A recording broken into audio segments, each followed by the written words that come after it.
There is a white grape that has grown in Europe for centuries. It makes extraordinary wine in terraces above Lake Geneva. It is Switzerland's most important white grape, and there is a very good chance you have never tasted it. Finding a bottle outside Switzerland can feel a little like trying to buy a Swiss national secret. This is Chasselas. And the strange thing is not that Switzerland makes wine. It is that Switzerland drinks almost all of it itself. More than 98% stays home. Fewer than 2 bottles in every 100 leave the country. So yes, you can buy Swiss wine abroad. But sometimes it feels as though the Swiss would rather you came over and drank it with them. Switzerland exports watches, chocolate, and pharmaceuticals. Wine? Not so much. Yet more than 2,500 growers cultivate roughly 14,500 hectares across 6 principal regions, often on steep alpine slopes or beside lakes. And here is the wonderful paradox. Switzerland imports plenty of wine from Italy, France, Spain, and elsewhere, while barely exporting its own. This is not a refusal to drink foreign wine. The domestic market is simply very happy to finish what Swiss growers make. The center of Swiss white wine is Chasselas, an old grape with so many aliases that researching it begins to feel like opening a witness protection file. In Valais, it is Fendant. In Germany, it is Goût to Dale. In Vaud, it is simply Chasselas. The name Fendant comes from the French idea of splitting. Press a ripe berry between your fingers, and the skin tends to split rather than merely burst. It is a tiny physical detail that became the name of an entire regional wine tradition. Today, about 65% of Swiss Chasselas grows in Vaud, 22% in Valais, and roughly 7% each in Geneva and the Terroir region.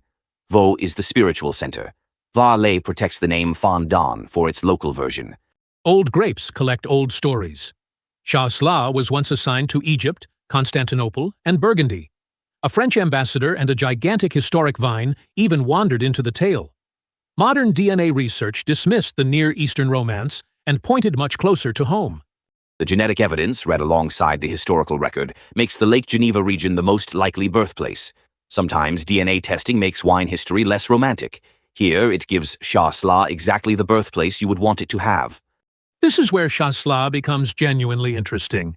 If Sauvignon Blanc enters a room shouting, "I am Sauvignon Blanc," Chasselas is quieter. It tends to step aside and let the vineyard do the talking. That quietness is not a defect. It is the point. The wines can show delicate apple, pear, citrus, acacia, lime blossom, and stony mineral notes. But the grape's restrained personality allows soil, exposure, elevation, and winemaking to become unusually easy to notice. That is why in Vaud people often talk less about Chasselas and more about where it grew. Féchy, Yvorne, Sansa-Faux-Ran, Des Allées. The idea feels Burgundian. The grape is not the headline, the place is. Taste the same subtle grape across dramatically different sites, and Chasselas becomes a transparent screen through which you can see the vineyard. That is the reason serious wine drinkers should care about it. Nowhere is that relationship more spectacular than Lavaux. Terraced vineyards plunge down the northern shore of Lake Geneva. Stone walls hold tiny parcels above the water. Villages sit among the vines. The Alps rise across the lake. Locals describe Lavaux through the poetry of 3 suns: direct sunlight, light reflected from Lake Geneva, and warmth radiated by the stone terraces. It is a traditional explanation, not literal extra suns, but it captures how intensely this landscape shapes the grapes. Do not expect the aromatic explosion of Riesling or Sauvignon Blanc. Young Chasselas is more about texture, freshness, and subtlety.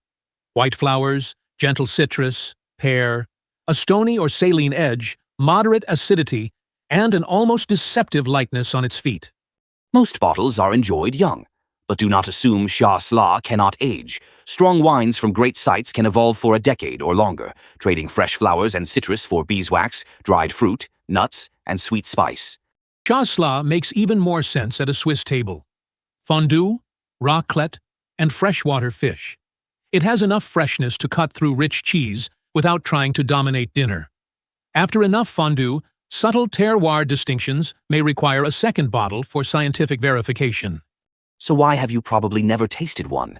It is not because nobody makes it or nobody wants it. It is almost the opposite. Switzerland has a tiny vineyard area, high production costs, enthusiastic local drinkers, and fewer than 2% of its wines going abroad.